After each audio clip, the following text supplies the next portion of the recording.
पूज्य भगवान महावीर तथागत भगवान बुद्ध विज्ञ होते हुए भी लोक भाषाओं में गीता के ही संदेशवाहक हैं। आत्मा सत्य है और पूर्ण संयम से आत्मस्थिति का विधान है, ये गीता का ही विचार है। बुद्ध ने उसी तत्व को सर्वज्ञ तथा अविनाशी पद कहकर गीता के ही विचार को पुष्ट किया है।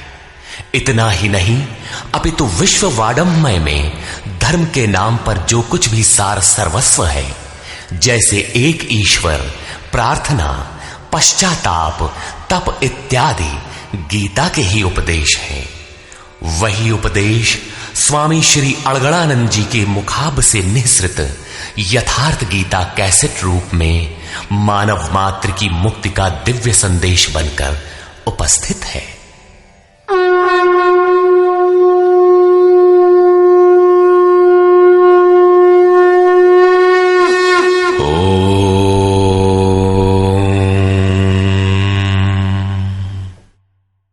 श्री परमात्मने नमः।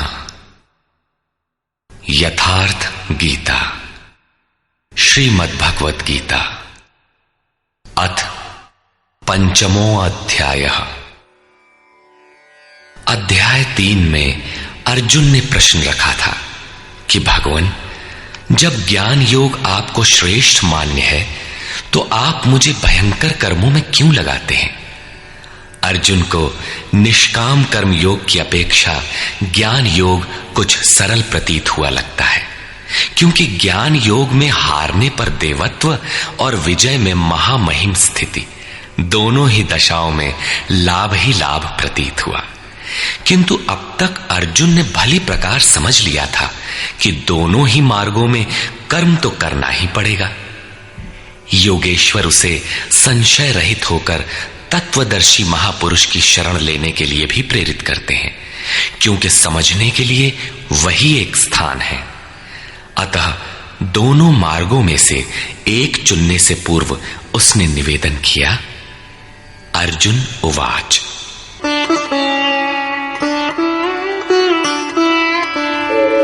संन्यासं कर्मणां कृष्ण पुनर्योगं च शंससि यच्छ्रेय एतयोरेकं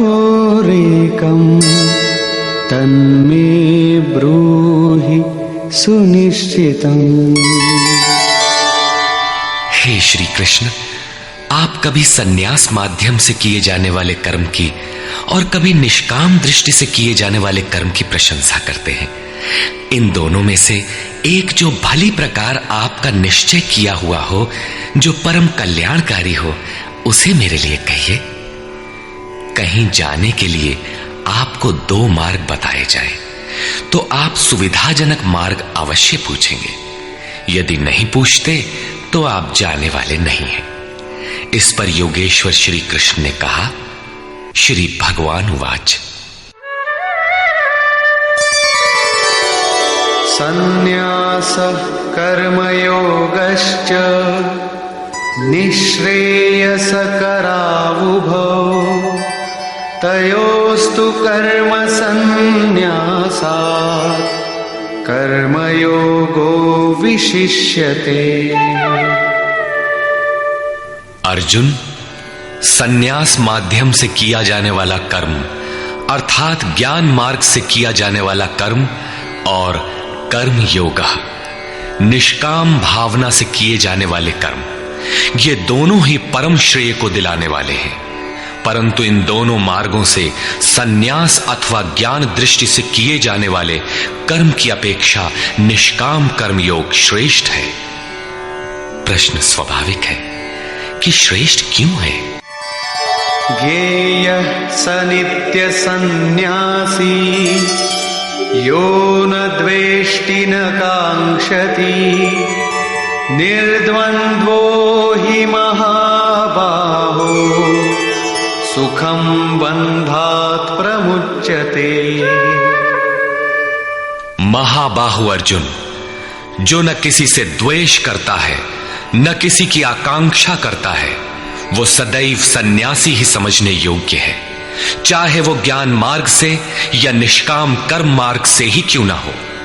राग द्वेषादि द्वंद्वों से रहित वो पुरुष सुखपूर्वक भव बंधन से मुक्त हो जाता है।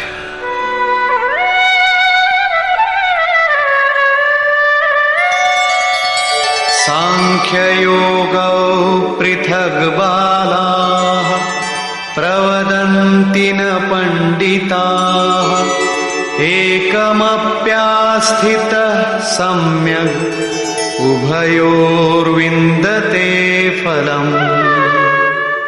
निष्काम कर्मयोग तथा ज्ञान योग, इन दोनों को वही अलग अलग बताते हैं जिनकी समझ इस पथ में अभी बहुत हल्की है, न कि पूर्ण ज्ञाता पंडित लोग।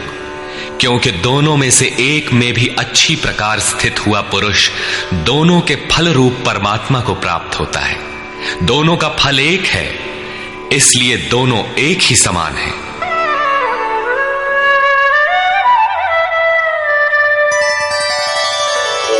यत् सांख्यैः प्राप्यते स्थानम् तद्योगैरपि गम्यते एकं सांख्यं च योगं च यः पश्यति स पश्यति। जहां सांख्य दृष्टि से कर्म करने वाला पहुंचता है, वहीं निष्काम माध्यम से कर्म करने वाला भी पहुंचता है।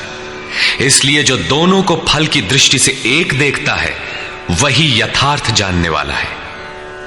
जब दोनों एक ही स्थान पर पहुंचते हैं, तो निष्काम कर्मयोग विशेष क्यों? श्री कृष्ण बताते हैं,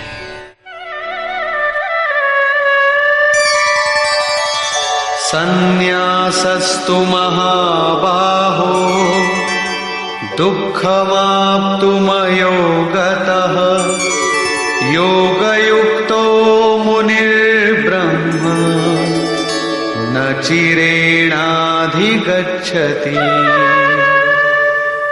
अर्जुन, निष्काम कर्मयोग का आचरण किए बिना संन्यासः का प्राप्त होना दुखप्रद है। जब योग का आचरण प्रारंभ ही नहीं किया तो असंभव सा है। इसलिए भगवत स्वरूप का मनन करने वाला मुनि, जिसकी मन सहित इंद्रियां मौन है, निष्काम कर्मयोग का आचरण करके परब्रह्म परमात्मा को शीघ्र ही प्राप्त हो जाता है। स्पष्ट है कि ज्ञान योग में निष्काम कर्मयोग का ही आचरण करना पड़ेगा, क्योंकि क्रिया दोनों में एक ही है। वही यज्ञ की क्रिया है, जिसका शुद्ध अर्थ है आराधना। दोनों मार्गों में अंतर केवल कर्ता के दृष्टिकोण का है। एक अपनी शक्ति को समझकर हानि लाभ देखते हुए इसी कर्म में प्रवृत्त होता है, और दूसरा निष्काम कर्मयोगी इष्ट पर निर्भर होकर इसी क्रिया में प्रवृत्त होता है। उदाहरणार्थ, एक प्राइवेट पढ़ता है, दूसरा नॉमिनेट। दोनों का पाठ्यक्रम एक ही है, परीक्षा एक है, परीक्षक निरीक्षक दोनों में एक ही है। ठीक इसी प्रकार दोनों के सद्गुरु तत्वदर्शी हैं और एक ही है, केवल दोनों के पढ़ने का दृष्टिकोण भिन्न है। पीछे जैसे श्री कृष्ण ने कहा कि काम और क्रोध दुर्जय शत्रु हैं, अर्जुन इन्हें तू मार। अर्जुन को लगा कि यह तो बड़ा कठिन है, किंतु श्री कृष्ण ने कहा, नहीं, शरीर से परे इंद्रियां हैं, इंद्रियों से परे मन है, मन से परे बुद्धि है, बुद्धि से परे तुम्हारा स्वरूप है। तुम वहां से प्रेरित हो। इस प्रकार अपनी शक्ति को सामने रखकर स्वावलंबी होकर कर्म में प्रवृत्त होना ज्ञान योग है। समर्पण के साथ इष्ट पर निर्भर होकर उसी कर्म में प्रवृत्त होना निष्काम कर्म योग है। दोनों की क्रिया एक है और परिणाम भी एक ही है। इसी पर बल देकर योगेश्वर श्री कृष्ण यहां कहते हैं कि योग का आचरण किए बिना सन्यास अर्थात शुभाशुभ कर्मों के अंत की स्थिति का प्राप्त होना असंभव है। श्री कृष्ण के अनुसार ऐसा कोई योग नहीं है कि हाथ पर हाथ रखकर बैठे बैठे कहो कि मैं परमात्मा हूं, शुद्ध हूं, बुद्ध हूं, मेरे लिए न तो कर्म है न बंधन, मैं भला बुरा कुछ करता दिखाई पड़ता भी हूं तो इंद्रियां अपने अर्थों में बरत रही हैं। ऐसा पाखंड श्री कृष्ण के शब्दों में कदापि नहीं है। साक्षात योगेश्वर भी अपने अनन्य सखा अर्जुन को बिना कर्म की ये स्थिति नहीं दे सके। यदि ऐसा वे कर सकते तो गीता की आवश्यकता ही क्या थी। कर्म तो करना ही पड़ेगा। कर्म करके ही सन्यास की स्थिति को पाया जा सकता है और योग युक्त पुरुष शीघ्र ही परमात्मा को प्राप्त हो जाता है। योग युक्त पुरुष के लक्षण क्या है, इस पर कहते हैं,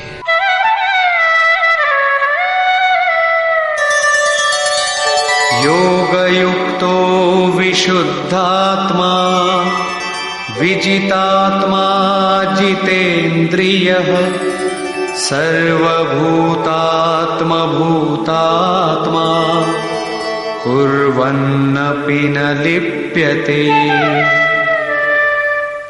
विशेष रूप से जीता हुआ है शरीर जिसका, जीती हुई है इंद्रियां जिसकी, और विशेष रूप से शुद्ध है अंतःकरण जिसका, ऐसा पुरुष संपूर्ण भूत प्राणियों की आत्मा के मूल उद्गम परमात्मा से एक ही भाव हुआ योग से युक्त है। वो कर्म करता हुआ भी उससे लिप्त नहीं होता। तो करता क्यों है? पीछे वालों में परम कल्याणकारी बीज का संग्रह करने के लिए लिप्त क्यों नहीं होता? क्योंकि संपूर्ण प्राणियों का जो मूल उद्गम है, जिसका नाम परम तत्व परमात्मा है, उस तत्व में वो स्थित हो गया। आगे कोई वस्तु नहीं जिसकी शोध करे।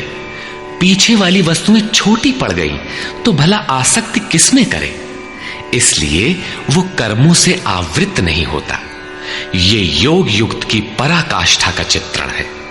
पुनः योग युक्त पुरुष की रहनी स्पष्ट करते हैं कि वो करते हुए भी उससे लिप्त क्यों नहीं होता। नैव किंचित करोमीति युक्तो मन्येत तत्त्ववित् पश्यन् शृण्वन् स्पृशन् जिघ्रन् अश्नन् गच्छन् स्वपन् श्वसन् प्रलपन् विसृजन् गृह्णन् उन्मिषन् निमिषन्नपि इन्द्रियाणीन्द्रियार्थेषु वर्तन्त इति धारयन्।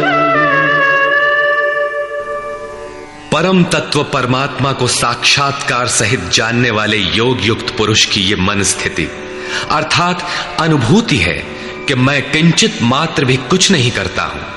ये उसकी कल्पना नहीं, बल्कि ये स्थिति उसने कर्म करके पाई है।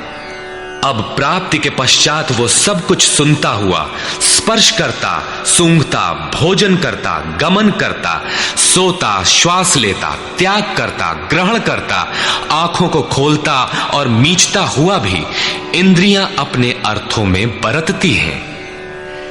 ऐसी धारणा वाला होता है परमात्मा से बढ़कर कुछ है ही नहीं, और जब उसमें वो स्थित ही है तो उससे बढ़कर किस सुख की कामना से वो किसी का स्पर्श इत्यादि करेगा। यदि कोई श्रेष्ठ वस्तु आगे होती तो आसक्ति अवश्य रहती, किंतु प्राप्ति के बाद अब और आगे जाएगा कहां और पीछे त्यागेगा क्या? इसलिए योग युक्त पुरुष लिप्त नहीं होता। इसी को एक उदाहरण के माध्यम से प्रस्तुत करते हैं। ब्रह्मण्याधाय कर्माणि संगं त्यक्त्वा करोति यः लिप्यते न स पापेन पद्मपत्रमिवाम्भसा। कमल कीचड़ में होता है, उसका पत्ता पानी के ऊपर तैरता है, लहरें रात दिन उसके ऊपर से गुजरती हैं, किंतु आप पत्ते को देखें सूखा मिलेगा। जल की एक बूंद भी उस पर टिक नहीं पाती। कीचड़ और जल में रहते हुए भी वो उससे लिप्त नहीं होता। ठीक इसी प्रकार जो पुरुष सब कर्मों को परमात्मा में विलय करके साक्षात्कार के साथ ही कर्मों का विलय होता है, इससे पूर्व नहीं। आसक्ति को त्याग करके अब आगे कोई वस्तु नहीं, अतः आसक्ति नहीं रहती, इसलिए आसक्ति को त्याग कर कर्म करता है। वो भी इसी प्रकार लिप्त नहीं होता। फिर वो करता क्यों है? आप लोगों के लिए, समाज के कल्याण साधन के लिए, पीछे वालों के मार्गदर्शन के लिए इसी पर बल देते हैं। कायेन मनसा बुद्ध्या केवलैरिन्द्रियैरपि योगिनः कर्म कुर्वन्ति संगम त्यक्त्वात्मशुद्धये। योगी जन केवल इंद्रिय, मन, बुद्धि और शरीर द्वारा भी आसक्ति त्याग कर आत्मशुद्धि के लिए कर्म करते हैं। जब कर्म ब्रह्म में विलय हो चुके तो क्या अब भी आत्मा अशुद्ध ही है? नहीं, वे सर्वभूतात्म भूतात्मा हो चुके हैं। संपूर्ण प्राणियों में वे अपनी ही आत्मा का प्रसार पाते हैं। उन समस्त आत्माओं की शुद्धि के लिए, आप सबका मार्गदर्शन करने के लिए वे कर्म में बरतते हैं। शरीर, मन, बुद्धि तथा केवल इंद्रियों से वो कर्म करता है। स्वरूप से वो कुछ भी नहीं करता, स्थिर है। बाहर से वो सक्रिय दिखाई देता है, किंतु भीतर उसमें असीम शांति है। रस्सी जल चुकी, मात्र ऐंठन आकार शेष है, जिससे बंध नहीं सकता। युक्तः कर्म फलं त्यक्त्वा शान्तिमाप्नोति नैष्ठिकीम् अयुक्तः कामकारेण फले सक्तो निबध्यते। योग युक्त अर्थात योग के परिणाम को प्राप्त पुरुष जो सब प्राणियों के आत्मा के मूल परमात्मा में स्थित है, ऐसा योगी कर्म के फल को त्याग कर, कर्मों का फल परमात्मा उससे भिन्न नहीं है, इसलिए अब कर्म फल को त्याग कर नैष्ठिकीम शांतिम आपनोति, शांति की अंतिम अवस्था को प्राप्त होता है, जिसके आगे कोई शांति शेष नहीं है, जिसके पश्चात वो कभी अशांत नहीं होता। किंतु अयुक्त पुरुष जो योग के परिणाम से युक्त नहीं है, अभी रास्ते में है, ऐसा पुरुष फल में आसक्त हुआ। फल है परमात्मा, उसमें उसका आसक्त होना आवश्यक है, इसलिए फल में आसक्त होने पर भी काम कारेण निबध्यते, कामना करके बंध जाता है, अर्थात पूर्ति पर्यंत कामनाएं जागृत होती है। अतः साधक को पूर्ति पर्यंत सावधान रहना चाहिए। महाराज जी कहा करें, हो तनिको हम अलग, भगवान अलग है, तो माया कामयाब हो सकती है। कल ही प्राप्ति होनी हो, किंतु आज तो वो अज्ञानी ही है, अतः पूर्ति पर्यंत साधक को असावधान नहीं होना चाहिए। इसी पर आगे देखें। सर्वकर्माणि मनसा सन्न्यस्यास्ते सुखं वशी नवद्वारे पुरे देहि नैव कुर्वन्न कारयन्। जो संपूर्ण रूप से स्ववश है, जो शरीर, मन, बुद्धि और प्रकृति से परे स्वयं में स्थित है, ऐसा वशी पुरुष निसंदेह न कुछ करता है न कराता है। पीछे वालों से कराना भी उसकी आंतरिक शांति का स्पर्श नहीं कर पाता। ऐसा स्वरूपस्थ पुरुष शब्दादि विषयों को उपलब्ध कराने वाले 9 द्वारों, 2 कान, 2 नेत्र, 2 नासिका छिद्र, 1 मुख, उपस्थ एवं पायु वाले शरीर रूपी घर में सब कर्मों को मन से त्याग कर स्वरूपानंद में ही स्थित रहता है। यथार्थतः वो न कुछ करता है और न कराता है। इसी को पुनः श्री कृष्ण दूसरे शब्दों में कहते हैं कि वो प्रभु न करता है न कराता है। सद्गुरु, भगवान, प्रभु, स्वरूपस्थ, महापुरुष, युक्त इत्यादि एक दूसरे के पर्याय हैं। अलग से कोई भगवान कुछ करने नहीं आता। वो जब करता है तो इन्हीं स्वरूपस्थ इष्ट के माध्यम से कराता है। महापुरुष के लिए शरीर मकान मात्र है। अतः परमात्मा का करना और महापुरुष का करना एक ही बात है, क्योंकि वो उनके द्वारा है। वस्तुतः वो पुरुष करते हुए भी कुछ नहीं करता। इसी पर अगला श्लोक देखें। न कर्तृत्वं न कर्माणि लोकस्य सृजति प्रभुः न कर्मफल संयोगं स्वभावस्तु प्रवर्तते। वो प्रभु न तो भूत प्राणियों के कर्तापन को, न कर्मों को और न कर्म फलों का संयोग ही बैठाता है, बल्कि स्वभाव में स्थित प्रकृति के दबाव के अनुसार ही सभी बरतते हैं। जैसी जिसकी प्रकृति सात्विक, राजसी अथवा तामसी है, उसी स्तर से वो बरतता है। प्रकृति तो लंबी चौड़ी है, लेकिन आपके ऊपर उतना ही प्रभाव डाल पाती है जितना आपका स्वभाव विकृत अथवा विकसित है। प्रायः लोग कहते हैं कि करने कराने वाले तो भगवान हैं, हम तो यंत्र हैं, हमसे वे भला करावें अथवा बुरा। किंतु योगेश्वर श्री कृष्ण कहते हैं कि न वो प्रभु स्वयं करता है, न कराता है, और न वो जुगाड़ ही बैठाता है। लोग अपनी स्वभाव में स्थित प्रकृति के अनुरूप बरतते हैं, भगवान नहीं करते। तब लोग कहते क्यों हैं कि भगवान करते हैं? इस पर योगेश्वर बताते हैं, नादत्ते कस्यचित् पापं न चैव सुकृतं विभुः अज्ञानेनावृतं ज्ञानं तेन मुह्यन्ति जन्तवः। जिसे अभी प्रभु कहा उसी को यहां विभु कहा गया है, क्योंकि वो संपूर्ण वैभव से संयुक्त है। प्रभुता एवं वैभव से संयुक्त वो परमात्मा न किसी के पाप कर्म को और न किसी के पुण्य कर्मों को ही ग्रहण करता है। फिर लोग कहते क्यों हैं? इसलिए कि अज्ञान के द्वारा ज्ञान ढका हुआ है।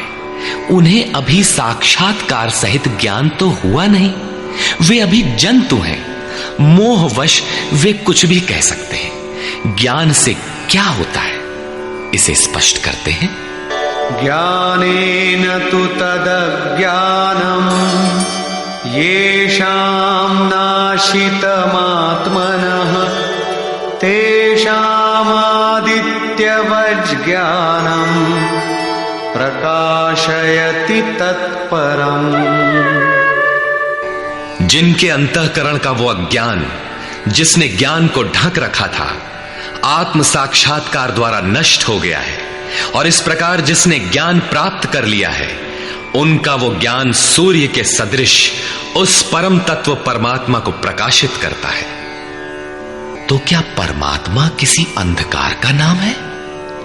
नहीं, वो तो स्वयं प्रकाश रूप दिन राति, स्वयं प्रकाश रूप है तो, किंतु हमारे उपभोग के लिए तो नहीं है, दिखाई तो नहीं देता।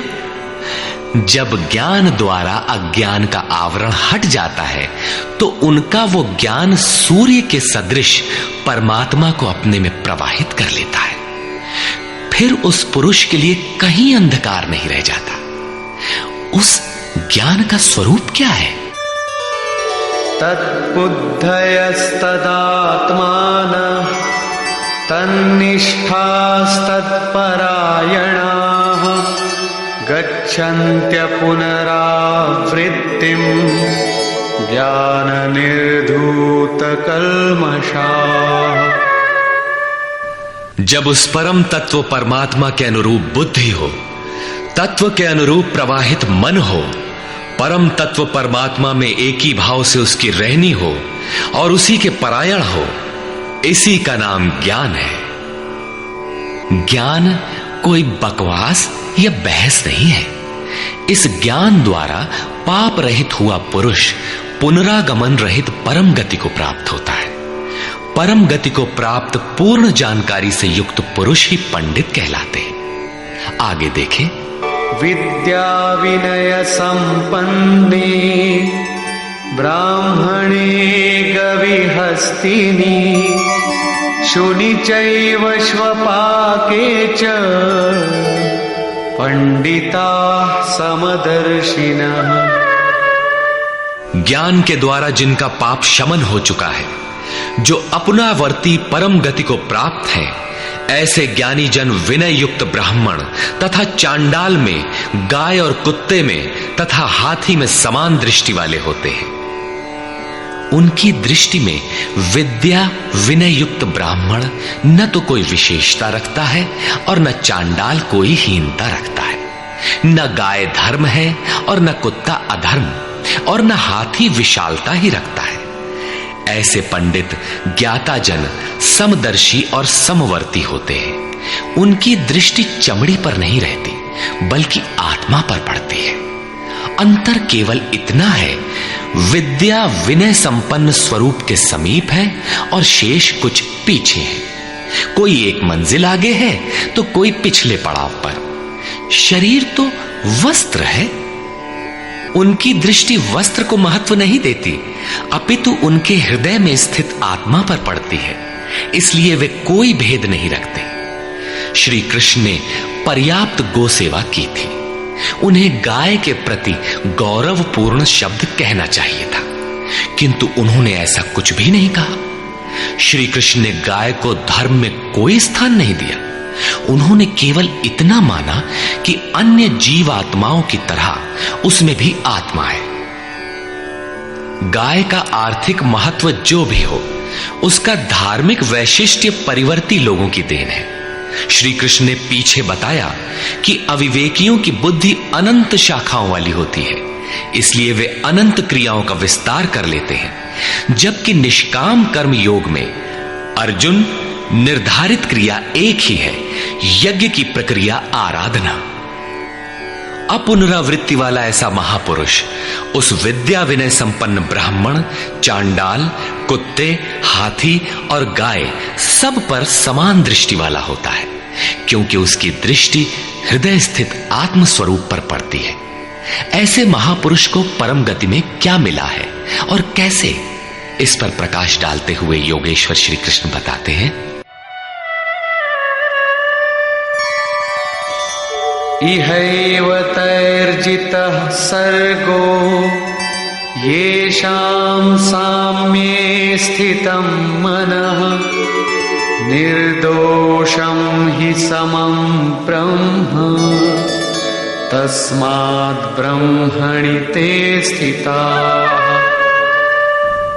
उन पुरुषों द्वारा जीवित अवस्था में ही संपूर्ण संसार जीत लिया गया, जिनका मन समत्व में स्थित है। मन के समत्व का संसार जीतने से क्या संबंध? संसार मिट ही गया तो वो पुरुष रहा कहां? श्री कृष्ण कहते हैं, निर्दोषम हि समम ब्रह्म। वो ब्रह्म निर्दोष और सम है। इधर उनका मन भी निर्दोष और सम स्थिति वाला हो गया। तस्मात् ब्रह्मणि ते स्थिताः, इसलिए वो ब्रह्म में स्थित हो जाता है। इसी का नाम अपुनरावर्ती परम गति है। ये कब मिलता है? जब संसार रूपी शत्रु जीतने में आ जाए। संसार कब जीतने में आता है? जब मन का निरोध हो जाए, समत्व में प्रवेश पा जाए, क्योंकि मन का प्रसार ही जगत है। जब वो ब्रह्म में स्थित हो जाता है, तब ब्रह्मविद का लक्षण क्या है, उसकी रहनी स्पष्ट करते हैं। न प्रहिष्येत् प्रियं प्राप्य नो द्विजेत् प्राप्य चाप्रियं स्थिरबुद्धिरसम्मूढो ब्रह्मविद् ब्रह्मणि स्थितः। उसका कोई प्रिय अप्रिय होता नहीं, इसलिए जिसे लोग प्रिय समझते हैं उसे पाकर वो हर्षित नहीं होता, और जिसे लोग अप्रिय समझते हैं, जैसा धर्मावलंबी चिन्ह लगाते हैं, उसे पाकर वो उद्वेगवान नहीं होता है। ऐसा स्थिर बुद्धि, असम्मूढ़, संशय रहित ब्रह्मविद, ब्रह्म से संयुक्त ब्रह्मवेत्ता, ब्रह्मणि स्थितः, परात्पर ब्रह्म में सदैव स्थित है। बाह्य स्पर्शेष्वसक्तात्मा विन्दत्यात्मनि यत् सुखम् स ब्रह्मयोगयुक्तात्मा सुखमक्षयमश्नुते। बाहर संसार के विषय भोगों में अनासक्त पुरुष अंतरात्मा में स्थित जो सुख है उस सुख को प्राप्त होता है। वो पुरुष ब्रह्म योग युक्त आत्मा, पर ब्रह्म परमात्मा के साथ मिलन से युक्त आत्मा वाला है। इसलिए वो अक्षय आनंद का अनुभव करता है, जिस आनंद का कभी क्षय नहीं होता। इस आनंद का उपभोग कौन कर सकता है? जो बाहर के विषय भोगों से अनासक्त है। तो क्या भोग बाधक हैं? भगवान श्री कृष्ण कहते हैं, ये हि संस्पर्शजा भोगा दुःखयोनय एव ते आद्यन्तवन्तः कौन्तेय न तेषु रमते बुधः। केवल त्वचा ही नहीं, सभी इंद्रियां स्पर्श करती हैं। देखना आंख का स्पर्श है, सुनना कान का स्पर्श है। इसी प्रकार इंद्रियों और विषयों के संयोग से उत्पन्न होने वाले सभी भोग यद्यपि भोगने में प्रिय प्रतीत होते हैं, किंतु निसंदेह वे सब दुख योनयः, दुखद योनियों के ही कारण हैं। ये भोग ही योनियों के कारण हैं। इतना ही नहीं, वे भोग पैदा होने और मिटने वाले हैं, नाशवान हैं। इसलिए कौन्तेय, विवेकी पुरुष उनमें नहीं फंसते। इंद्रियों के इन स्पर्शों में रहता क्या है? काम और क्रोध, राग और द्वेष। इस पर श्री कृष्ण कहते हैं, शक्नोति हैव यः सोढुम् प्राक्शरीरविमोक्षणात् कामक्रोधोद्भवम् वेगम् स युक्तः स सुखी नरः। इसलिए जो मनुष्य शरीर के नाश होने से पहले ही काम और क्रोध से उत्पन्न हुए वेग को सहन करने में, मिटा देने में सक्षम है, वही न रमन करने वाला है। वही इस लोक में योग से युक्त है और वही सुखी है। जिसके पीछे दुख नहीं है, उस सुख में अर्थात परमात्मा में स्थिति वाला है। जीते जी ही इसकी प्राप्ति का विधान है, मरने पर नहीं। संत कबीर ने इसी को स्पष्ट किया, अवधू जीवत में कर आशा। तो क्या मरने के बाद मुक्ति नहीं होती? वे कहते हैं, मुए मुक्ति गुरु कहे स्वार्थी, झूठा दे विश्वासा। यही योगेश्वर श्री कृष्ण का कथन है कि शरीर रहते मरने से पहले ही जो काम क्रोध के वेग को मिटा देने में सक्षम हो गया, वही पुरुष इस लोक में योगी है, वही सुखी है। काम क्रोध बाह्य स्पर्श ही शत्रु है, इन्हें आप जीते। इसी पुरुष के लक्षण पुनः बता रहे हैं, योऽन्तः सुखोऽन्तरारामः तथान्तर्ज्योतिरेव यः स योगी ब्रह्मनिर्वाणम् ब्रह्मभूतोऽधिगच्छति। जो व्यक्ति अंतरात्मा में ही सुख वाला, अंतरारामः, अंतरात्मा में ही आराम वाला, तथा जो अंतरात्मा में ही प्रकाश वाला, साक्षात्कार वाला है, वही योगी ब्रह्मभूत, ब्रह्म के साथ एक होकर ब्रह्म निर्वाणम, वाणी से परे ब्रह्म, शाश्वत ब्रह्म को प्राप्त होता है। अर्थात पहले विकारों, काम क्रोध का अंत, फिर दर्शन, फिर प्रवेश। आगे देखें, लभन्ते ब्रह्म निर्वाणम् ऋषयः क्षीणकल्मषाः छिन्नद्वैधायतात्मानः सर्वभूतहिते रताः। परमात्मा का साक्षात्कार करके जिनका पाप नष्ट हो गया है, जिनकी दुविधाएं नष्ट हो गई हैं, संपूर्ण प्राणियों के हित में जो लोग लगे हुए हैं, प्राप्ति वाले ही ऐसा कर सकते हैं। जो स्वयं गड्ढे में पड़ा है वो दूसरों को क्या बाहर निकालेगा। इसलिए करुणा महापुरुष का स्वाभाविक गुण हो जाता है। तथा यतात्मानः, जितेंद्रिय ब्रह्मवेत्ता पुरुष शांत पर ब्रह्म को प्राप्त होते हैं, उसी महापुरुष की स्थिति पर पुनः प्रकाश डालते हैं। काम क्रोध वियुक्तानां यतीनां यतचेतसां अभितो ब्रह्म निर्वाणं वर्तते विदितात्मनां। काम और क्रोध से रहित जीते हुए चित्त वाले परमात्मा का साक्षात्कार किए हुए ज्ञानी पुरुषों के लिए सब ओर से शांत पर ब्रह्म ही प्राप्त है। बार बार योगेश्वर श्री कृष्ण उस पुरुष की रहनी पर बल दे रहे हैं जिससे प्रेरणा मिले। प्रश्न लगभग पूर्ण हुआ। अब वे पुनः बल देते हैं कि इस स्थिति को प्राप्त करने का आवश्यक अंग श्वास प्रश्वास का चिंतन है। यज्ञ की प्रक्रिया में प्राण का अपान में हवन, अपान का प्राण में हवन, प्राण अपान दोनों की गति का निरोध उन्होंने बताया था, उसी को समझा रहे हैं।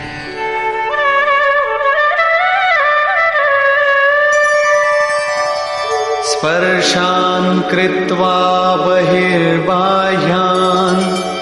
चक्षुश्चैवान्तरे भ्रुवोः प्राणापानौ समौ कृत्वा नासाभ्यन्तरचारिणौ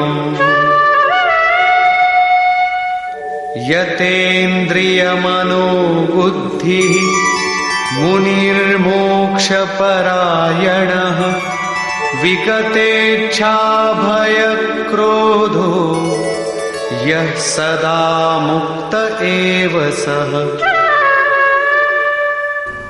अर्जुन, बाहर के विषयों दृश्यों का न चिंतन करते हुए उन्हें त्याग कर नेत्रों की दृष्टि को भ्रिकुटी के बीच में स्थिर करके, भ्रुवोह अंतरे का ऐसा अर्थ नहीं कि आंखों के बीच या भावों के बीच कहीं देखने की भावना से दृष्टि लगाएं।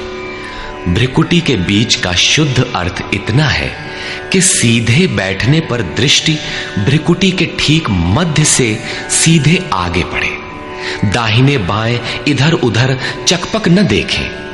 नाक की डाणी पर सीधी दृष्टि रखते हुए नासिका के अंदर विचरण करने वाले प्राण और अपान वायु को सम करके, अर्थात दृष्टि तो वहां स्थिर करो और सुरत को श्वास में लगा दो कि कब श्वास भीतर गई, कितनी रुकी।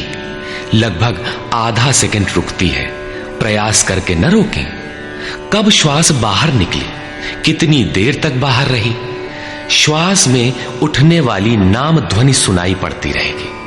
इस प्रकार श्वास प्रश्वास पर जब सुरत टिक जाएगी तो धीरे धीरे श्वास अचल स्थिर ठहर जाएगी, सम हो जाएगी।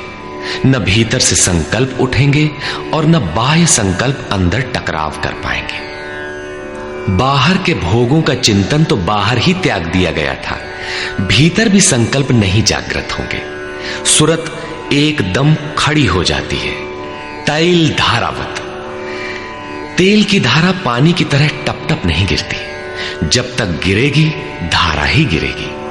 इसी प्रकार प्राण और अपान की गति एकदम सम स्थिर करके इंद्रियों, मन और बुद्धि को जिसने जीत लिया है, इच्छा, भय और क्रोध से रहित, मननशीलता की चरम सीमा पर पहुंचा हुआ मोक्ष परायण मुनि सदा मुक्त ही है। मुक्त होकर वो कहां जाता है, क्या पाता है, इस पर कहते हैं भोक्तारं यज्ञ तपसां सर्वलोकमहेश्वरं सुहृदं सर्वभूतानां ज्ञात्वा मां शान्तिमृच्छति। वो मुक्त पुरुष मुझे यज्ञ और तपों को भोगने वाला, संपूर्ण लोकों के ईश्वरों का भी ईश्वर, संपूर्ण प्राणियों का स्वार्थ रहित हितैषी, ऐसा साक्षात जानकर शांति को प्राप्त होता है। योगेश्वर श्री कृष्ण कहते हैं कि उस पुरुष के श्वास प्रश्वास के यज्ञ और तप का भोक्ता मैं हूं। यज्ञ और तप अंत में जिसमें विलय होते हैं वो मैं हूं, वो मुझे प्राप्त होता है। यज्ञ के अंत में जिसका नाम शांति है वो मेरा ही स्वरूप है। वो मुक्त पुरुष मुझे जानता है और जानते ही मुझे प्राप्त हो जाता है। इसी का नाम शांति है। जैसे मैं ईश्वरों का भी ईश्वर हूं, वैसे ही वो भी है। निष्कर्ष, इस अध्याय के आरंभ में अर्जुन ने प्रश्न किया कि कभी तो आप निष्काम कर्मयोग की प्रशंसा करते हैं और कभी आप संन्यास मार्ग से कर्म करने की प्रशंसा करते हैं। अतः दोनों में एक को जो आपका सुनिश्चित किया हो, परम कल्याणकारी हो, उसे कहिए। श्री कृष्ण ने बताया, अर्जुन, परम कल्याण तो दोनों में है। दोनों में वही निर्धारित यज्ञ की क्रिया ही की जाती है। फिर भी निष्काम कर्मयोग विशेष है। बिना इसे किए संन्यास अर्थात शुभाशुभ कर्मों का अंत नहीं होता। संन्यास मार्ग नहीं, मंजिल का नाम है। योग युक्त ही सन्यासी है। योग युक्त के लक्षण बताए कि वही प्रभु है। वह न करता है न कुछ कराता है, बल्कि स्वभाव में प्रकृति के दबाव के अनुरूप लोग व्यस्त हैं। जो साक्षात मुझे जान लेता है वही ज्ञाता है, वही पंडित है। यज्ञ के परिणाम में लोग मुझे जानते हैं। श्वास प्रश्वास का जप और यज्ञ तप जिसमें विलय होते हैं, मैं ही हूं। यज्ञ के परिणाम स्वरूप मेरे को जानकर वे जिस शांति को प्राप्त होते हैं, वह भी मैं ही हूं। अर्थात श्री कृष्ण जैसा महापुरुष जैसा स्वरूप उस प्राप्ति वाले को भी मिलता है। वह भी ईश्वरों का ईश्वर, आत्मा का भी आत्म स्वरूपमय हो जाता है। उस परमात्मा के साथ एक ही भाव पा लेता है। अर्थात एक होने में जन्म चाहे जितने लगे। इस अध्याय में स्पष्ट किया कि यज्ञ तपों का भोक्ता, महापुरुषों के भी अंदर रहने वाली शक्ति महेश्वर है। अतः ओम तत्सदिति श्रीमद्भगवद्गीता सूपनिषत्सु ब्रह्म विद्यायाम योग शास्त्रे श्री कृष्णार्जुन संवादे यज्ञ भोक्ता महापुरुषस्त महेश्वरः नाम पंचमोऽध्यायः। इस प्रकार स्वामी अड़गड़ानंद कृत श्रीमद् भगवद गीता के भाष्य यथार्थ गीता का 5वां अध्याय पूर्ण होता है। हरि ओम तत्सत।